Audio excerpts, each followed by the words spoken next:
Hi Joe, this is Colton with North Island Nissan, and behind me I have the 2016 Nissan Juke Nismo. I wanted to give you a full walk around video around it so you can see exactly what you're looking at. Now if I do miss anything in this video, just let me know. I'll be happy to put another video together for you or snap a few pictures of anything specific that you want to see, but I'll do my best to kind of show off everything here. You do get the very nice sporty Nismo wheels on this one and those sport brakes as well. You got the red calipers on there, so it definitely gives it more of a sports car looking style to it.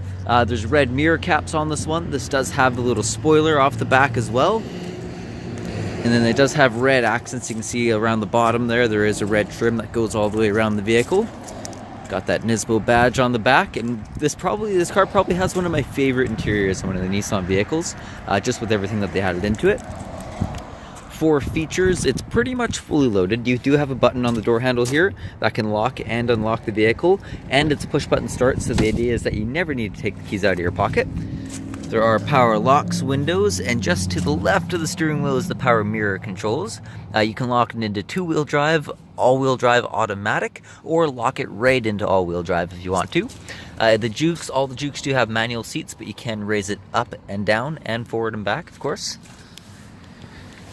You got those Nismo imprinted floor mats as well, and you got the Nismo stitching in the seats too, so you get that kind of black and red stitching in there. Very sharp look to that. The steering wheel, it's kind of hard to tell in this lighting, but you got the red leather wrap up top there. There are paddle shifters in this vehicle as well, because this is supposed to be one of those sportier vehicles. On the instrument display, the left side has that Nismo badge on it again with that red background. Now start it up real quick for us. Alright, so we've got 31,000 kilometers on there. You can change your screens with the little button on the right hand side here. So you can go through a few different screens like that. Get your trip information, fuel economy, all that going up there.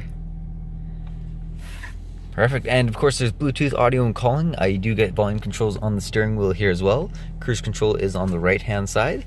Going to the center display, ooh, got a little bit of sun in the shot there. There is map and navigation in this vehicle, and instead of just a backup camera, there is actually a 360 camera. So on the left hand side is your normal backup camera.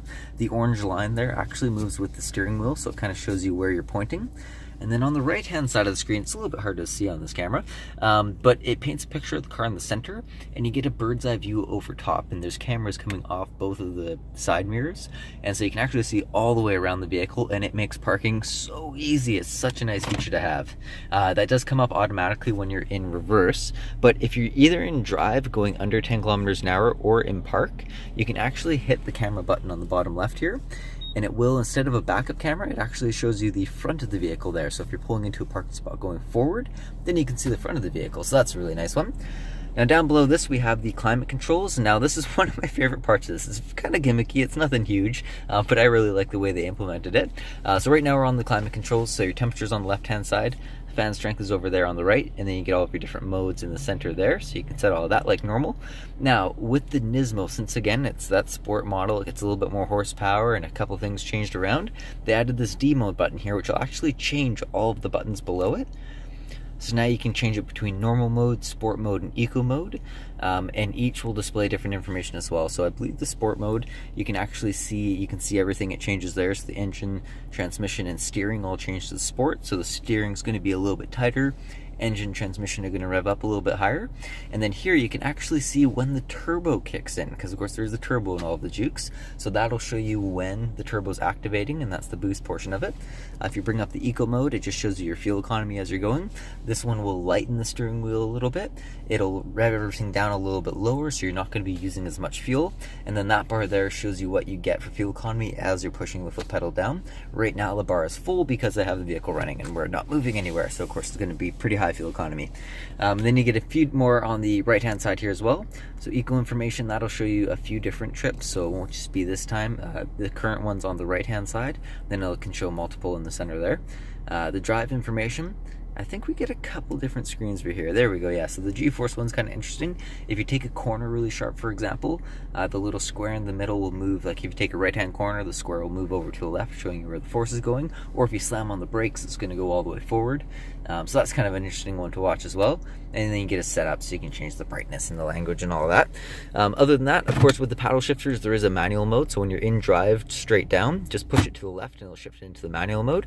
And you can either push up on this to shift up and down, or you can use the paddle shifters there. Alright, so yeah, overall it's a really nice vehicle. It's got that black roof to it. Everything's blacked out with the red stitching. This is one of my favorite vehicles, so I'm super excited about it. But again, if there is anything specific on this vehicle that you want to see that I might have missed in this video, let me know. I'll make another video or snap a few pictures for you. But I hope you enjoyed this one and have a great rest of your day. Goodbye.